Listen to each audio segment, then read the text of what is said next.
Hi, good afternoon. My name is Zachary Hodge, and today I'm going to tell you a little bit about illegal sharing of MP3 music.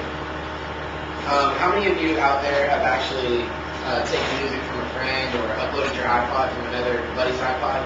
If you're anything like many Americans today, this is common practice and doesn't seem to actually be anything wrong with it.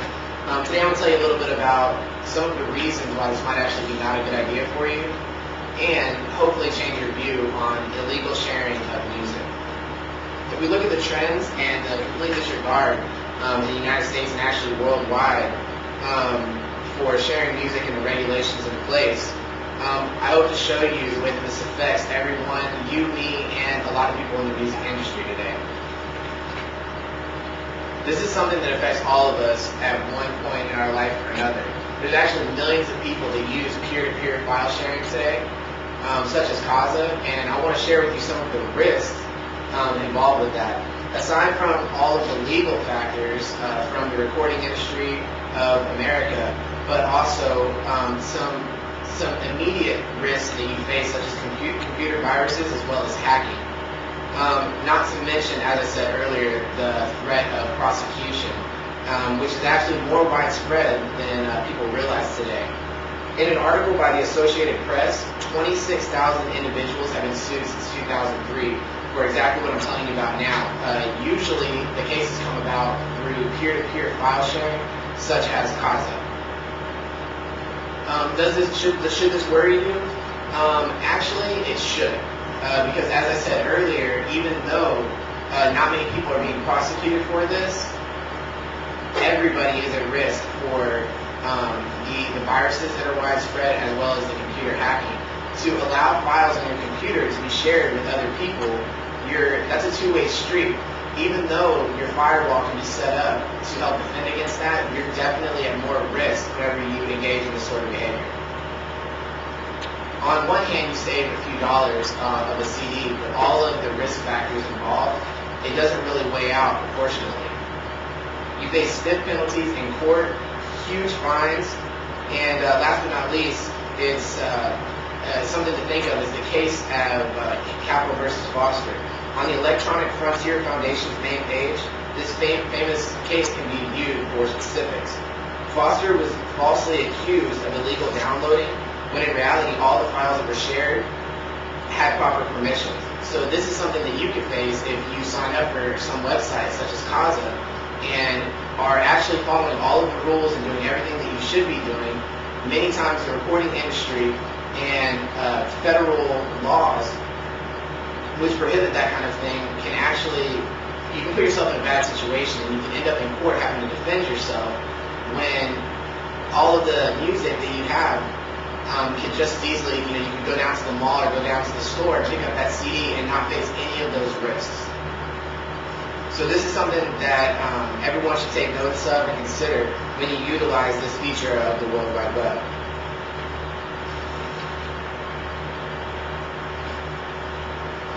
While we've all probably shared music at one time or another from a friend in the past, it in no way makes it right.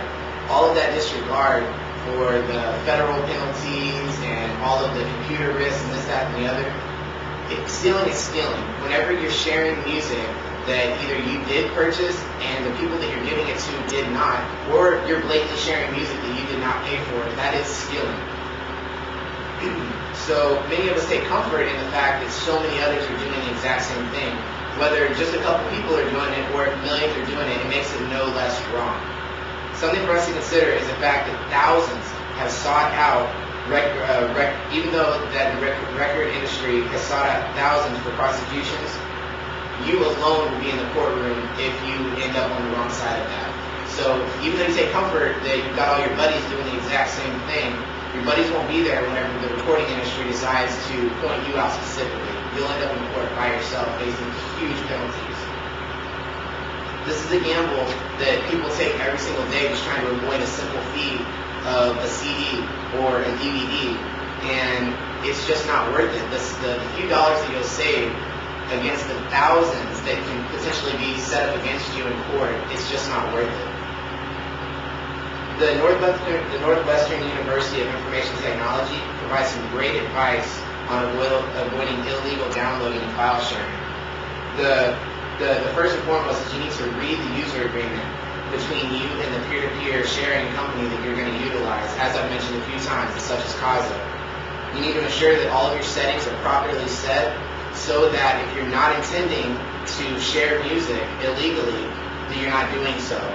And as I said earlier, people who utilize these services and are completely innocent, trying to do the right thing, sometimes might have not set those settings to the proper settings and are sharing music that they actually, in reality, wish not to. You should not share unapproved files. You need to check with the artist's websites to make sure that they permit the sharing of the item that you're actually putting out there. And you should not share files without permission. That's first and foremost, and last but not least. My goal here is to change a perception that for some reason in America and worldwide is due to the transparent nature of electronic media, that is somehow it's less than stealing when it's taken without payment. Well, a person walks into a store and leaves with a CD without paying the clerk. Is that not stealing? Of course it is. Everybody would immediately feel that that was stealing. That they took a CD out of the store without paying the cashier. It's no different whenever you log on to a website and you download that exact same CD without paying for it. There's no different. But because it's somehow transparent in people's mind because it's an electronic media, they don't feel the same way, and it's somehow okay. My goal here is to share with you that a perception needs to change, and I feel that if that perception changes, the problem will decrease in the United States. To fix this problem, we need to change our perception that transferring, sharing, downloading music without permission is not only illegal, but even more so, it's wrong. I would like to think that Americans, without having to worry about facing prosecution, will view it as being wrong, and that will hinder them from doing it alone. Today we covered a variety of reasons for and against illegally downloading music.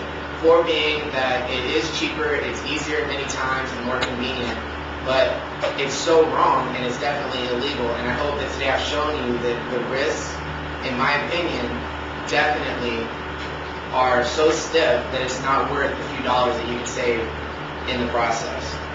It's my hope that you will decide to purchase your music collection, and that you would decide to do so for all those in the music industry, and most importantly, the artists who entertain us. I appreciate your concerns and attention. Thank you very much.